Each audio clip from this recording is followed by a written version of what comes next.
Um, Lilinisin ko lang yung pangalan ko, no, kasi medyo isa na rin ako sa mga tinatanong tungkol diyan sa doon sa statement ni Madriaga doon sa impeachment hearing about doon sa duffel bag na inabot doon sa Nomo Basyo, Tomas Morato. Unang-una sa lahat, no, lilinisin ko lang pangalan ko. Wala akong kinalaman diyan. At medyo sinasabi ko lang to kasi marami nagchat-chat sa akin, saka umattend ako ng meeting kahapon para sa isang client, no. Sabi sa akin nung isa, "Uy, ikaw ba yung 'di ba ikaw yung nagso-show dun sa dun sa nagso-show sa Nomo Tomas Morato?" Sabi ko, "Oo." Totoo ba yung duffel bag na inabot? Parang ganun. Sabi ko, hindi ko alam kasi unang-una sa lahat, hindi ko alam yung itsura ng duffel bag. Ngayon nga lang narinig yung duffel bag eh. Ano ba yung brand name ba yun? O parang alam ko may mga bag doon na may mga dala kaming bag. Yung sinasabit lang sa balikat, ganyan. Wala naman kaming pakialam sa mga bag ng iba, 'di ba? Ako medyo observant taong tao eh. Nakikita ko kung ano yung mga nasa paligid ko eh.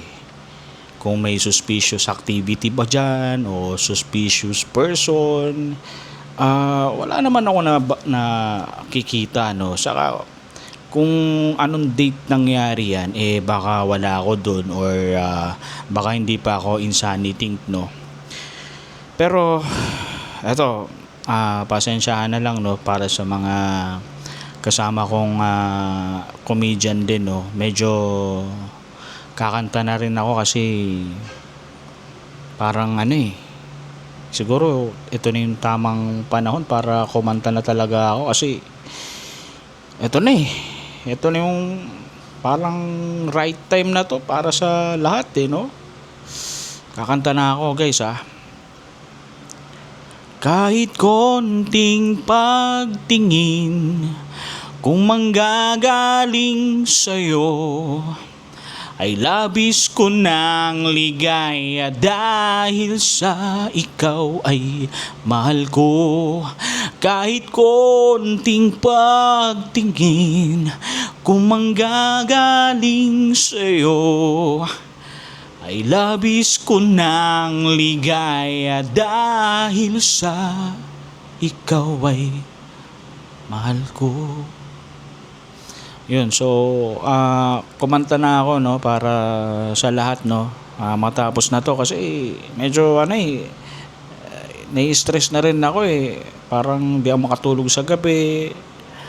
Paggising ko sa umaga, hindi muna ako makain. Nagsiswimming muna ako kasi ang sarap eh, may swimming pool. Tapos yun, kakain ako sa labas. Madalas buffet. Ang hirap ng buhay eh. Tapos dadagdag pa tong mga gantong issue, no.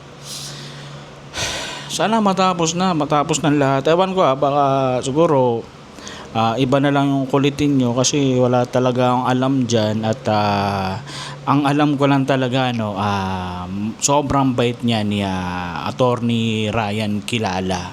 Kasi siya, kilala ko siya eh. Na parang pag nakausap mo siya, alam mo na he's a good person eh. Diba? English he's a good person. At syempre, nakita ko rin naman na siya dun sa Nomu. Pero wala siyang bag nun. Wala siyang bag nun eh. Tapos syempre, medyo wag nating husgahan, no, yung place kasi sobrang ganda diyan at masarap yung pagkain diyan at every Thursday may stand-up comedy, may mga pa diyan, may mga minsan may mga paid show, di ba? May open mic. Makikita mo ko dyan lagi. Madalas, hapon pa lang, nandyan na ako, tumatambay na ako dyan.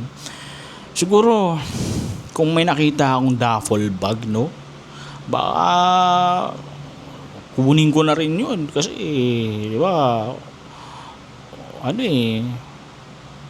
kung may pera man yun, di ba? Pero imposible magkaroon ng abutan dun eh. May nakikita ko mga nag-aabutan dun pero hindi duffel bag eh. Syempre pag nandun ka may makikita ka, kami nagkaabutan din kami dun eh. Pag start na yung show, nag-aabutan kami ng mga beer, mga Red Horse, diba? Nag-aabutan kami yan, tubig. Dapat nga yung waiter, pagsabihan natin kasi nag-aabot din siya ng tubig, diba? Mga ganyan. So yun lang naman na nakikita ko mga nag-aabutan doon. Tapos sa stage, nag-aabutan din. Nag-aabutan kami ng mic. Pero ewan ko lang baka siguro si Madriaga medyo mali lang ata yung bar na napuntahan niya, no? Tapos baka ibang tao yung tinutukoy niya o kaya naman baka pakawala lang to ni Trillanes kasi ibang Trillanes yung tinutukoy ko may classmate akong Trillanes dati.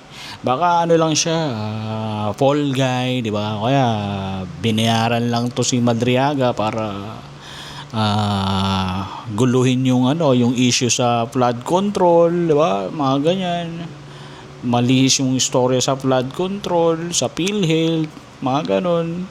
Huwag tayong magpapalin lang sa mga sa mga issue ngayon, no. Ang big issue yung mag-focus tayo dun sa big issue, yung flood control kasi sobrang laki ng diyan ng money involved eh. Kaya dapat talaga malaman natin kung sino yung Nahuli na ba si Saldico? Nahuli na? Kung nahuli na, dapat yun muna yung investigahan, di ba? Etong si Lacson naman, ang tagal mag-hearing sa Blue Ribbon, no? Lumalayo na ako pero sige, kakain na ako ha.